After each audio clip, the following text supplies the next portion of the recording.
Recap. Chidi and Dyke began the long road to redemption, their bond strengthened by their shared trials. Together, they faced the challenges of rebuilding Omugwe, earning the trust of the villagers and restoring balance to their home. Yet, peace is never permanent, and the lion's roar returned, echoing through the forest as a reminder of the village's unresolved fears. Once again, the brothers took up their spears, determined to protect what they had rebuilt. Part 5. In the heart of the cursed forest, the brothers stood side by side, their unity tested one final time. The lion's eyes burned with ancient fury, and its roar carried the weight of their deepest fears. But this battle was more than a fight against a beast.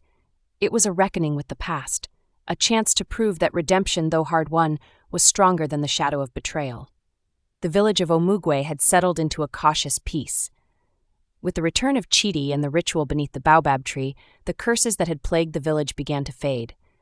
The river ran clear again, its gentle flow reflecting the renewed harmony among the people. Crops flourished, livestock thrived, and laughter returned to the village square. Yet, beneath the surface, old wounds lingered.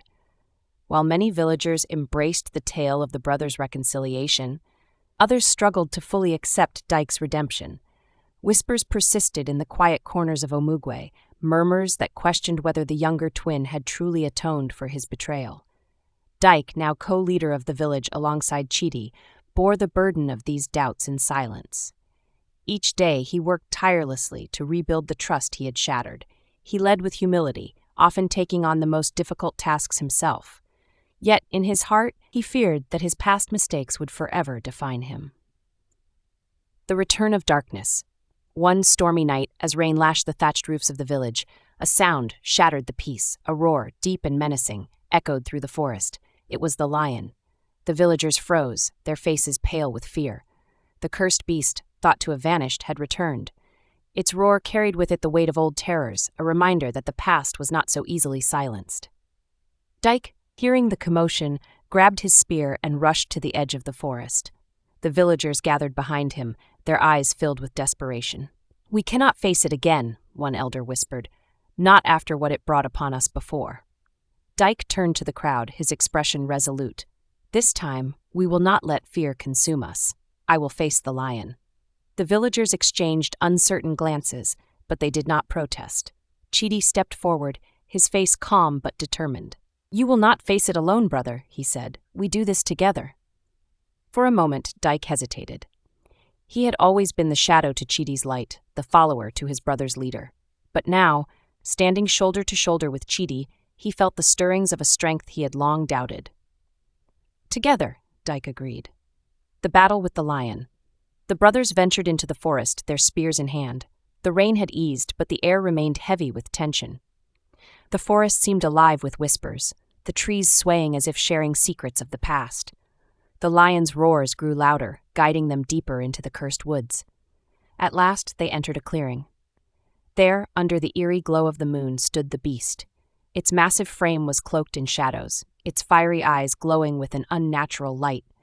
It was larger than any lion they had ever seen, its mane dark as midnight and its claws glinting like obsidian. The brothers exchanged a glance, unspoken words passing between them. They moved as one, their movements instinctive and synchronized, a testament to the bond that had endured despite all that had come between them. The lion lunged, its roar shaking the earth. Chidi met its charge head-on, his spear aimed at its heart.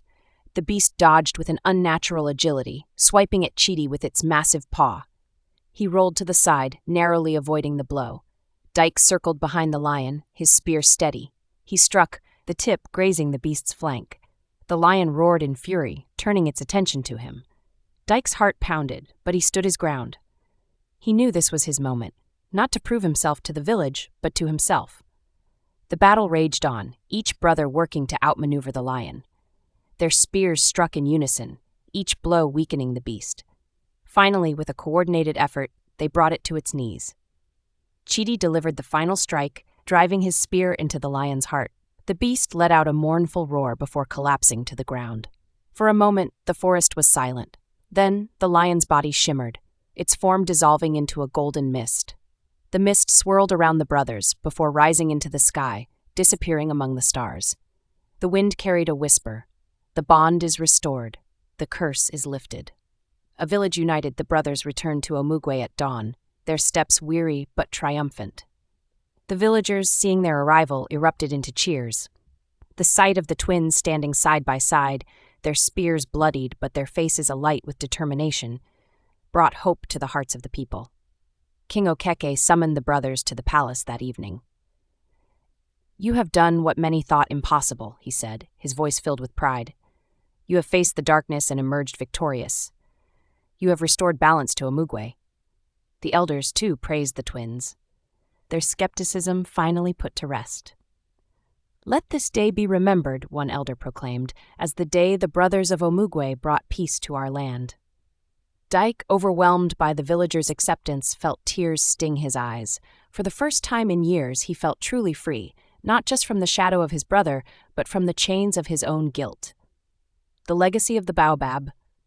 As the years passed, Chidi and Deke worked together to guide Omugwe into a new era. The village thrived under their leadership, its people united by the lessons of forgiveness and resilience. The baobab tree, where the brothers had made their vow, became a symbol of their bond and the strength of the community. Chidi, ever restless, continued to journey beyond Omugwe, sharing the story of the brothers with other villages. He spoke of the power of unity, the dangers of envy, and the enduring strength of family. His name became known far and wide, his wisdom a beacon for those seeking peace. Dyke remained in Omugwe, dedicating himself to its people. He became a leader not through ambition, but through service. The villagers came to see him as a man transformed, a symbol of redemption. The final farewell. Decades later, when both brothers had grown old, they stood together beneath the baobab tree one last time. The tree's gnarled branches stretched toward the sky, its roots deeply entwined with the soil of Omugwe. The village had flourished under their care, and its people now told the story of the brothers as a legend. "It's strange," Dyke said, his voice thick with emotion, "to think of how far we've come." Chidi smiled, his eyes twinkling with the wisdom of a life well lived. "It's not strange at all. This was our path, brother. It always has been." The brothers embraced, their bond unbroken by time or trials. As the sun set over Omugwe, casting a warm glow over the land, they turned toward the horizon, walking side by side into the light.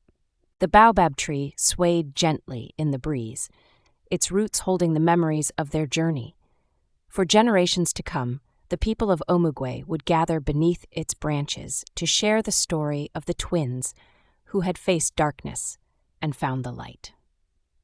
The bond of the brothers has faced its ultimate test, and Omugwe has emerged stronger than ever. This tale of betrayal, redemption, and unity has come to an end, but many more stories await. If you've loved this journey, like this video, share it with everyone who needs a reminder of the power of forgiveness, and make sure you're subscribed for more epic tales.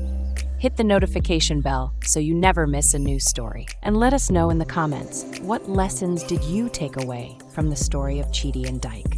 Thank you for being part of this adventure.